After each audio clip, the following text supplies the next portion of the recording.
Inside your computer, there's this constant, high-stakes battle for memory happening every single second. So how does it decide what to keep and what to just get rid of? Well, the answer is a really elegant piece of logic called the second chance algorithm, and we're going to break down exactly how it works. Just think about your computer right now. You've probably got a browser open, maybe some music playing, a few documents, all at once. Your physical memory, your RAM, is a super limited resource. So how in the world does it juggle all of that without just grinding to a halt? It's not magic, I promise you. It's actually a brilliant algorithm. Let's try an analogy. Imagine your computer's memory is this tiny little bookshelf that can only hold 3 books at a time. The catch: you have a list of 7 books you need to read, and you need to read them in a very specific order. Every time you need a new book and that shelf is full, you have to make a choice. Which book gets kicked off? This is exactly the problem that operating systems are dealing with all the time. So the solution to this whole bookshelf problem is this incredibly efficient piece of logic. It's time to meet the star of our show, the second chance algorithm. Okay, so in simple terms, this algorithm is basically a system for playing favorites, and for a really good reason. It works on the assumption that if you've used something recently, you're probably going to use it again pretty soon. So it gives that piece of data, what we call a page, or in our analogy, a book, a second chance. And the key to this whole system is just a tiny digital marker, a little flag called a reference bit. The best way to really get this is to just see it in action. So let's walk through a classic example, step by step. All right, here's our setup. That list of numbers you see, the page string, that's our sequence of books we need to access. We've only got 3 memory frames. Those are our bookshelf spots. And our goal here is to just follow the rules of the second chance algorithm and see which 3 pages or books are left standing at the very end. Okay, step 1. We need page number 1.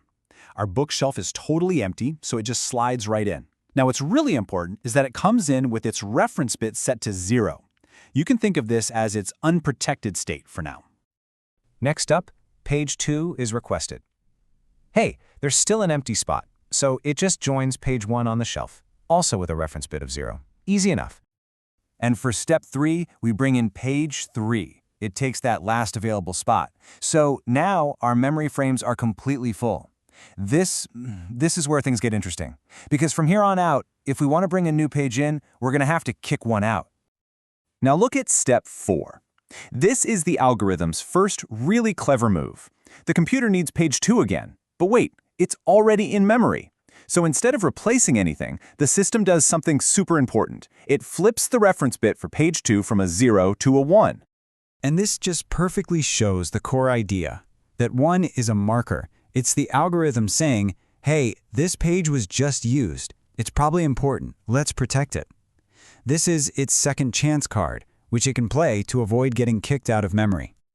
Okay, on to step 5. We need to bring in page 4, but our memory is full. So the algorithm starts hunting for a victim, starting at the front with page 1. It checks its reference bit and sees a 0, no protection. And bam! Page 1 gets replaced by our new page, number 4. All right, now for the most complex step of the whole thing. We need page 1 to come back in. The algorithm starts its search at page 2. As you can see, its reference bit is a 1. So it gets a second chance. Its bit is reset back to 0, and it's spared. The search then moves on to page 3. Its bit is 0, no protection, so page 3 gets replaced. And here's what that looks like. Check it out. Page 2 survived because of that reference bit, while page 3 got the boot and was replaced by the incoming page 1. This is the algorithm at its most elegant. It's protecting the data that's used frequently while efficiently recycling the space. And now for our final step, number 7. We need page 5. The algorithm looks right at the front of the line, finds page 4, and checks its reference bit. It's a 0. No second chance for you. Page 4 is replaced. So, after that whole sequence of insertions, protections, and replacements, which 3 books actually earn their spot on our little bookshelf? Let's see the final result.